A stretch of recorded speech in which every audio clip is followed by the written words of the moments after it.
Hello everyone, it's Pastor Scott, and we're not doing a four-part mini sermon series this week like I have been doing with some of our videos. Instead, what I wanted to do this week was just give you some resources this Holy Week to experience a meaningful connection to our crucified and yet resurrected Lord. So today is Wednesday of Holy Week, and Holy Week is this week that leads up to Easter. We call it Holy Week because along the way to Easter, we follow with Jesus to the cross. We follow with Jesus to his agonizing suffering, torture, and death, bearing the sins of the world in his literal body on the cross so that we might experience the saving grace of God. So it's just the biggest week of the year. And normally during this Holy Week, we have all sorts of services. We have services on Maundy, Thursday, on Good Friday. We have our sunrise service, normally Easter Sunday. But this year is really different. This year, because of all of the restrictions and the guidelines and the social distancing, we're not really able to do that.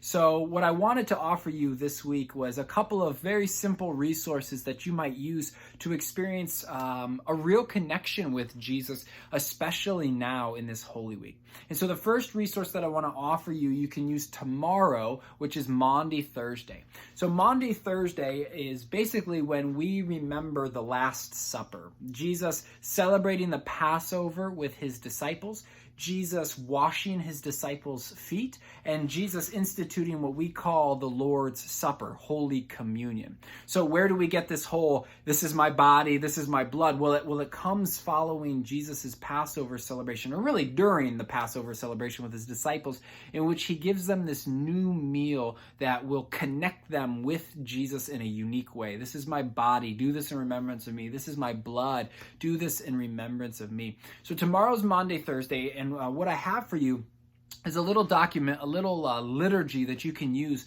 during one of your meals tomorrow. So since Jesus brings his disciples together for one final meal before his death, during one of your meals tomorrow, I've put together a little resource that includes a prayer, some reading, some scripture, and some reflection questions. Now, I do want to give a big thanks to our conference staff who put some of this together. So some of our apportionment dollars going to work, they produced some of this. So some of it I'm drawing from them, but it's a little document you can use tomorrow, Maundy, Thursday, either during lunch or during dinner, whether you're alone or whether you live with other people. Just a short series of scripture, prayers, and questions to reflect on and to kind of bring you into the story of Jesus' death and resurrection on Sunday. So that'll be for tomorrow. I'll also be posting some Good Friday resources, so some ideas for you to honor and observe Good Friday.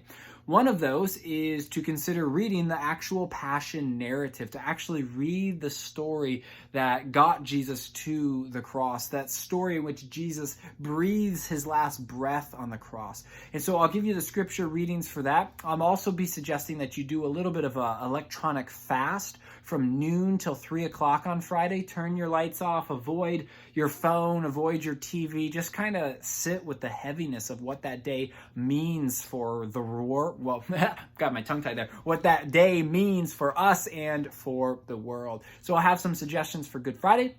And then later on in the week, we'll have some suggestions for Easter Sunday. There will be a worship video with our what would have been our normal worship. So I'll have that posted and a couple ideas for you as well.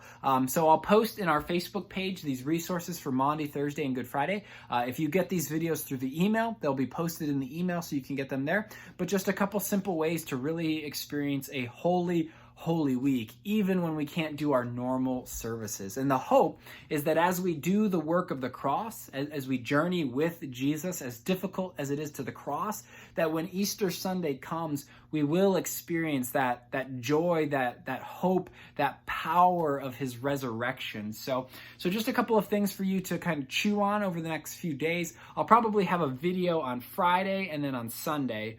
So 2 more videos coming this week.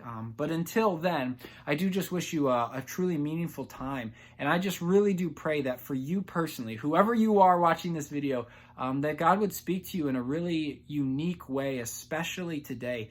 Maybe a way that wakes you up to what God is really trying to do in your life, in your family's life, and in the life of our world. So from the Lawrences, we just wish you a really blessed Holy Week, and be on the lookout for a couple more videos and some resources. as we journey to the cross and the empty tomb.